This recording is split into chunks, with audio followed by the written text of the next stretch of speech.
previously mentioned, to do any of these projects, there's a lot of people involved from the administration side, the staff side, and this goes from the quality improvement folks all the way down to some of the leadership of the nurses on the floors, packing, pre-op, et cetera, et cetera. So a lot of people involved. A few of them actually wanted to come today. They're so excited about this project. I'm going to talk about MRSA screening. The initial charge that we had was to do a process improvement. When I went to the hospital, they told me that they're doing fine with their skip measures. They didn't really need my assistance with that.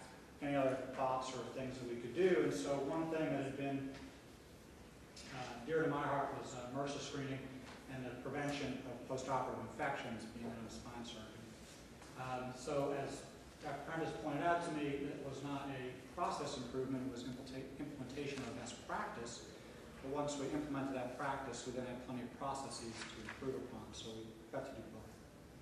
So I'm just going to go over a little bit of background. Surgical site infections, one of the most important preventable sources of M&M associated with medical treatment. And Staph aureus is considered to be the most important pathogen for this. Epidemiological studies have actually shown that the majority of Staph aureus infections are actually brought into the hospital by the patients themselves. Almost 70% of patients that are swabbed, it turns out that the pathogen they're carrying is the one that's also in their wound. So the concept that all of them acquire it in the hospital is not the case. A lot of them bring it with them from the community. On average, when we're dealing with surgical site infection, we're talking about a 2-week increase in hospital stay, double the rate of rehospitalization, and triple the overall cost of treatment. This is particularly important, I think, in the age of medicine we're heading, where potentially the cost of that treatment is going to be pushed back onto the hospital, the surgeon, the anesthesiologist, the radiologist, everybody involved with that care, as insurance companies are going to consider this a part of the payment they already made for the procedure. So we had to formulate an aim statement. I had no idea what that was until we took all the courses that Peter outlined to you. My aim was to improve the percent of patients that were screened preoperatively for MRSA by institutionalizing practice. What had been previously going on is myself and my colleagues would see a patient and come into the office and we'd say, "You look like you probably have MRSA. We're going to screen you in the office, we'll send it over, it turns out it's positive, we're going to treat you." And we're surgeons, so we know best who's going to carry MRSA because we can help them. We know that. So our goal was to screen 95% of patients undergoing spine surgery for MRSA between January and December 2001. And also to continue to track our rate of surgical site infections, not just for MRSA, but for all infections, make sure we didn't have any untoward consequences by doing this.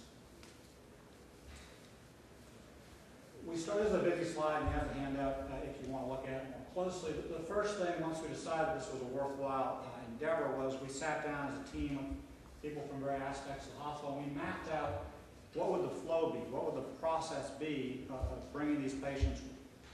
Where would be the point of contact for screening them? What would we do with the screening? What would we do with the results? How would that affect their pre-op visits, hopefully a few weeks ahead of time?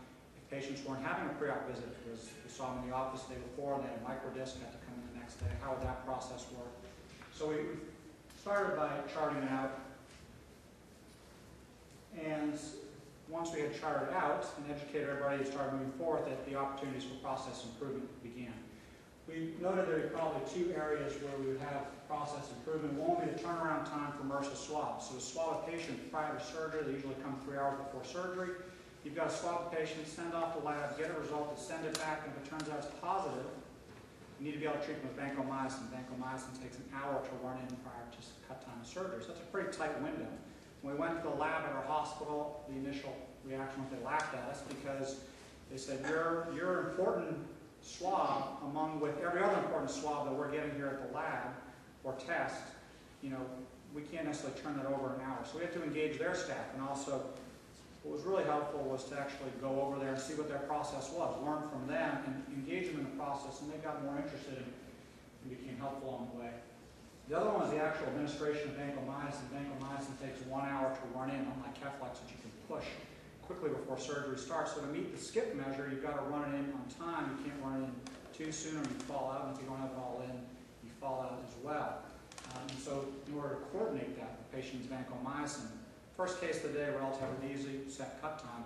What about the second or third case? Depends on how surgery is running. So that became a bit of a task. And we have to have the folks in the pre-op actually start talking to people in the operating room about how was Dr. Spector flowing today? Is he on time, ahead of time, when we have to start his vancomycin? So when we looked at the turnaround time for the MRSA swab, we started by doing some data collection, established some baselines. We engaged microbiology labs. We did our flow charts. We actually walked through what it was like for the MRSA swab. So we saw where the swab would be. We didn't go through the tube system, but we walked over to the main hospital because it wasn't in the same hospital rest. We had to go over there and see where does the tube pop out. Then what happens to that tube and how do we get it back. Lo and behold, we found out they didn't even have the right number to call the results to the pre-op area. Pretty hard for the lab folks to do their job if they don't have the right numbers. So we worked on some things there. We engaged the prep and recovery staff, the microbiology staff. We ran through the 5Y exercise, which Dr. Gilmore pointed out, which is a great exercise. So everybody's got a reason it doesn't work. When you keep drumming it down as to why it doesn't work, you get to the root cause oftentimes. And we did some PDSA cycles. I didn't want to go through all these in the interest of time. I handed them out if you're interested in seeing them. We put together different order sets for these patients. So the day they show up for surgery or the day they show up for their pre-op, they have to get ordered to swab them for MRSA. We implemented these sets, we educated staff on them, we worked our way through that, and then we had to come back and see what was working, what wasn't working. Turned out Apple operated another hospital owned by the same facility. They didn't have their own spine sets. They kept taking the spine sets from downtown. They kept getting orders to swab my patients for MRSA. Well, they don't have a lab there. They're sending those labs downtown. I get results back 5 days after surgery telling my patients swab negative for MRSA. Not really helpful. But we have to go back and change the order set because otherwise they keep swabbing these patients for MRSA and we wouldn't have the results. And we have to explain to them this is a pilot project. We're doing this one hospital. We're not doing it out here. We're not doing it for other parts. But there's untoward consequences when you start initiating things. Vancomycin administration, same thing. We had to start with the data collection. How good were we at actually giving vancomycin on time? We weren't as good as we thought we were. We had to process, do a flow chart.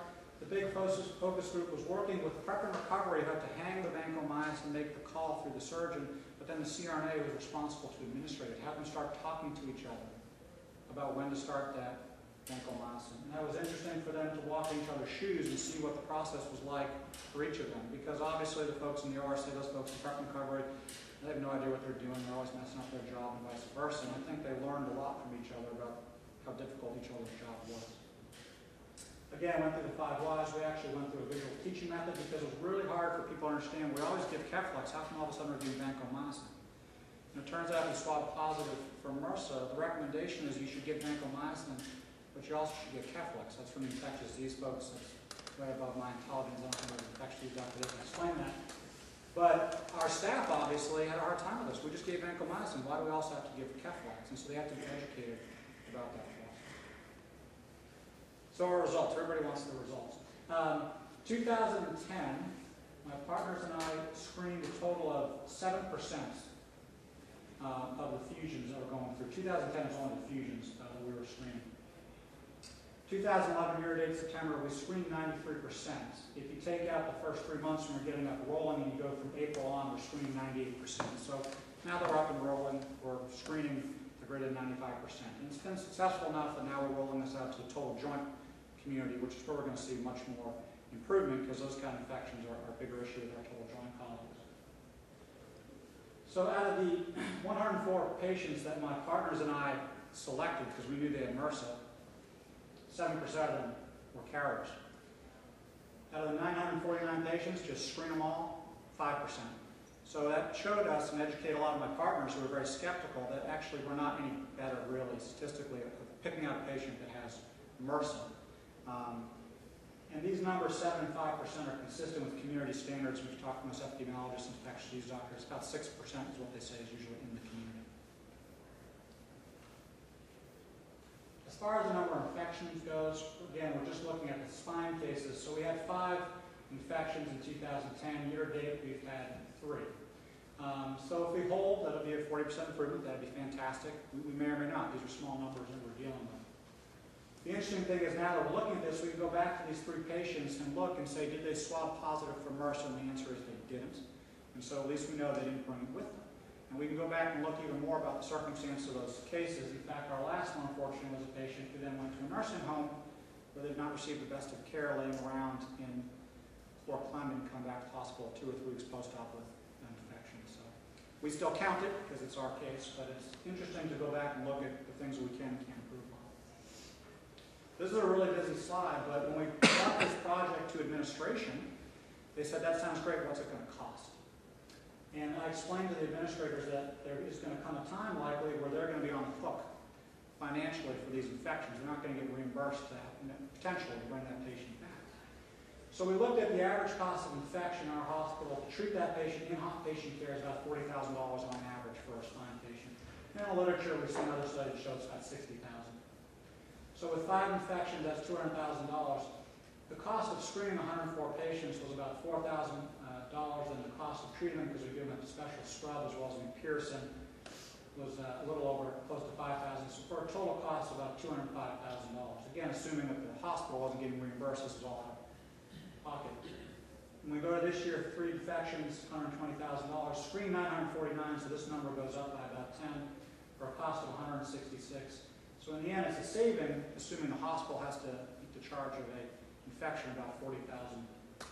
So for that money, we could screen an additional 868 patients, and hopefully, more importantly, we're going to reduce some infections, even if it's just a single one.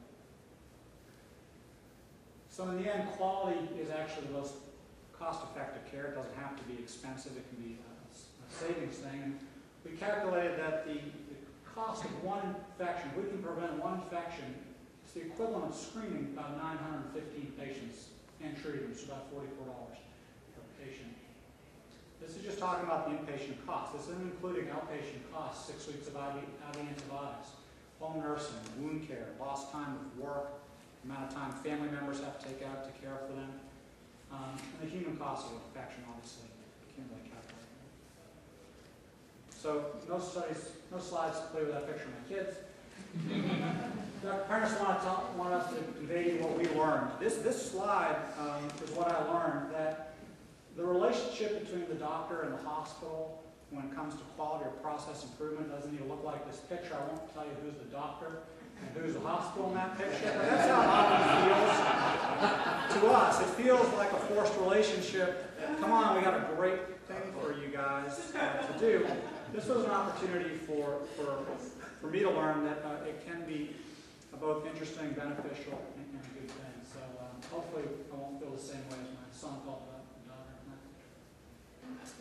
Again, I want to thank the same people, the foundation of the North Carolina Milk Society, as well as the Foundation for Blue Cross Blue Shield. It's a great opportunity to start looking at the forest as opposed to the trees that we often get stuck in our day-to-day practice. My fellow fellows who I learned just as much from working with these guys throughout the year, and of course,